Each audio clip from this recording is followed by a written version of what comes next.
Tout commence à l'hôpital, un lieu neutre, incolore, où les machines parlent à la place des corps. Salvatore Adamo, la voix douce d'une génération, est allongé sur un lit froid. On lui parle de surmenage, de tension, de fatigue. Mais lui sait que ce n'est pas seulement ça. Nous sommes en 1984. Cela fait plus de 20 ans qu'il chante, enregistre, tourne à travers le monde. Son nom est connu de Tokyo à Casablanca. Ses chansons berçant des amours, accompagnent des enterrements, flottent dans les marchés du dimanche. Et pourtant, dans cet instant précis, aucune gloire ne le protège. Aucune ovation ne résonne. Il est seul, épuisé, brisé. Ce n'est pas une chute spectaculaire, pas de scandale, pas de désastre financier, juste un effondrement intérieur, progressif, silencieux, comme un fil qui se tend trop et finit par casser. Le diagnostic médical est brutal. Infarctus. L'homme qui chantait tombe à la neige et frappé par le froid de la réalité. Son cœur littéralement lâche. Et avec lui, la certitude, la confiance, l'équilibre. Le choc est double. D'abord physique. Il faut ralentir, modifier les habitudes, repenser les tournées. Mais le plus violent est ailleurs. La voix, celle qui l'a fait roi, s'éteint. Pas d'un coup, mais par degrés. La tessiture se rétrécit, la justesse vacille, les aigus deviennent flous. Les mots ne sortent plus avec cette limpidité d'avant. Pour un chanteur, ce n'est pas un simple problème technique, c'est une perte d'identité. Salvatore Adamo n'est plus certain d'être lui-même. Ce que le public ignore, c'est qu'à cette époque, il envisage de tout arrêter. Les plateaux lui deviennent lourds, les micros deviennent menaçants. Il se replie, se tait. L'homme le plus diffusé d'Europe devient invisible. Et pourtant, ce n'est pas la première fois qu'il affronte le silence. Salvatore Adamo est né en Sicile en 1943, en pleine guerre. Son père, mineur, part s'installer en Belgique pour fuir la misère. La famille vit à Jemappes, dans le Hainaut. Enfant d'immigrés, il découvre très tôt ce que veut dire ne pas être à sa place. Il apprend le français sur le tard, subit les regards, intègre l'école comme on entre en territoire ennemi. Mais il chante, très tôt, et sa voix devient un refuge. Ce qui est cruel, c'est que cette voix, qui l'a sauvé de l'oubli social, qui lui a permis de devenir belge, d'exister en dehors du cliché de l'italien pauvre, lui fait soudain défaut. Comme si le passé revenait le hanter, comme si la fragilité de l'enfance venait réclamer sa dette. En 1984, il ne reste plus grand-chose du jeune homme en costume sombre qui faisait pleurer les adolescents. Il y a un homme de plus de 40 ans, fatigué, assis dans sa chambre, qui ne sait plus s'il veut continuer. Autour de lui, personne ne sait. Il garde le masque. Il sourit. Il donne quelques interviews soigneusement calibrées. Mais la vérité, c'est qu'il traverse l'hiver le plus long de sa vie. Un hiver sans fin. Un hiver sans voix. Et c'est là, dans ce trou noir, que quelque chose se produit. Pas un miracle. Pas un retour triomphal. Mais un choix.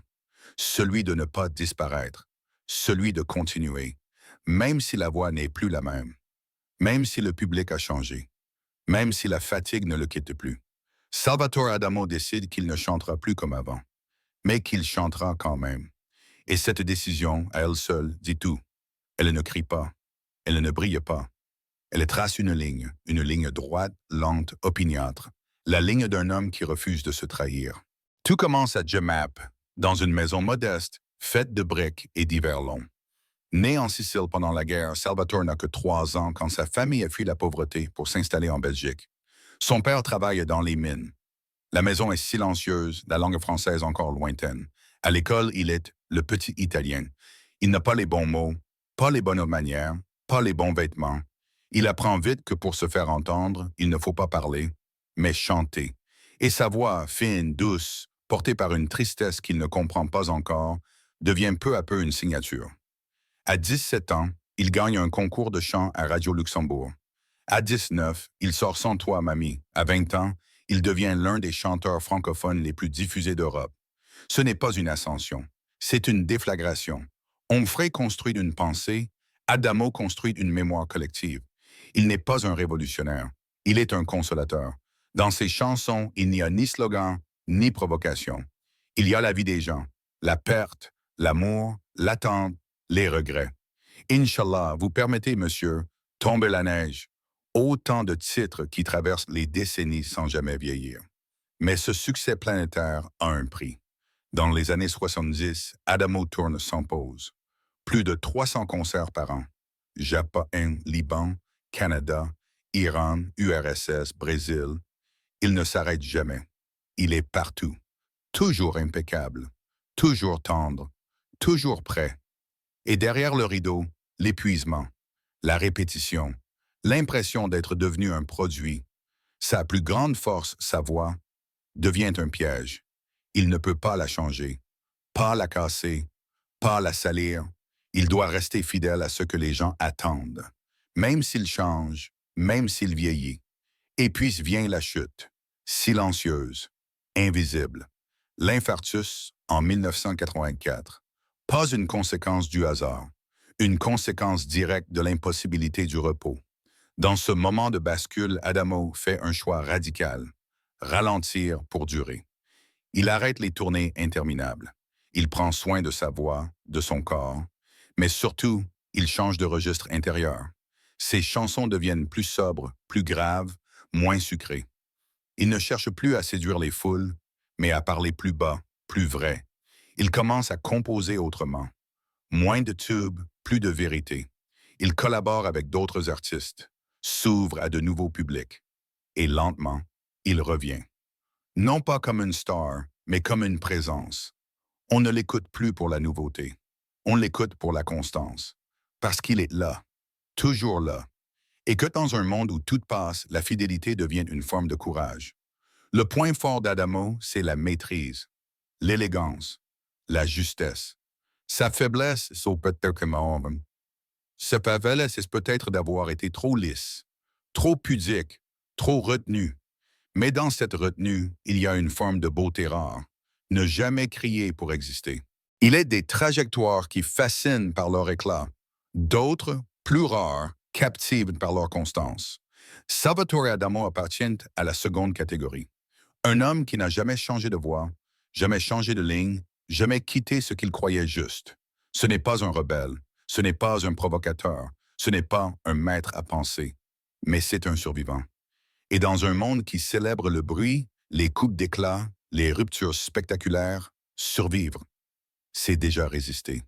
Il n'a jamais crié, il n'a jamais dénoncé, il n'a pas cherché à choquer, il a préféré consoler, écouter, chanter doucement à l'oreille de ceux qui, comme lui, portaient des silences trop lourds. Adamo n'a jamais été l'homme d'un moment. Il a traversé les décennies sans jamais s'accrocher à une mode, sans chercher à rajeunir son style, sans pactiser avec les exigences du marketing. Il n'a pas transformé sa voix.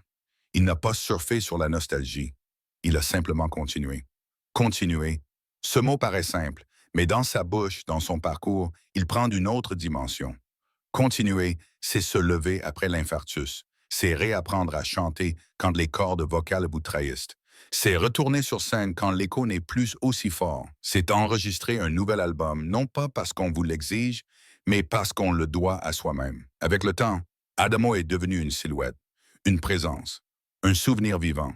Il n'est plus à la une. Il n'a pas besoin de l'être, parce que sa place n'est pas dans l'actualité. Elle est dans la mémoire, dans les pas des gens, dans les deuils, les départs, les nuits blanches, les retrouvailles. Ce qu'il laisse n'est pas un empire, pas une révolution, mais un souffle, celui d'une voix qui n'a jamais cessé d'être là. Même quand le monde allait trop vite, même quand les radios oubliaient, même quand son corps disait non. Sa plus grande victoire, c'est peut-être être honnête et peut-être de ne pas avoir trahi. Ni lui-même, ni ceux qui l'écoutaient. Dans un système qui broie, qui presse, qui remplace, il a su durer. Pas par orgueil, pas par obsession, par fidélité. À une enfance d'immigré, à une voix née dans l'ombre, à ce premier silence jamais oublié qui lui avait appris à chanter. Il n'a pas cherché à conquérir, il a cherché à rester. Et c'est peut-être la leçon la plus forte, rester, malgré le bruit, malgré l'oubli, malgré soi. Aujourd'hui, lorsque les projecteurs s'éteignent, que la salle se vide et que le silence revient, il ne reste pas une idole. Il reste une ligne, tracée lentement, sans jamais fléchir. par un homme qui a compris que dans ce monde instable, la voix la plus forte est parfois celle qui ne tremble pas. Et si Salvatore Adamo a chanté toute sa vie, ce n'était pas pour être entendu, c'était pour ne pas disparaître. Et cela, peu d'artistes peuvent en dire autant.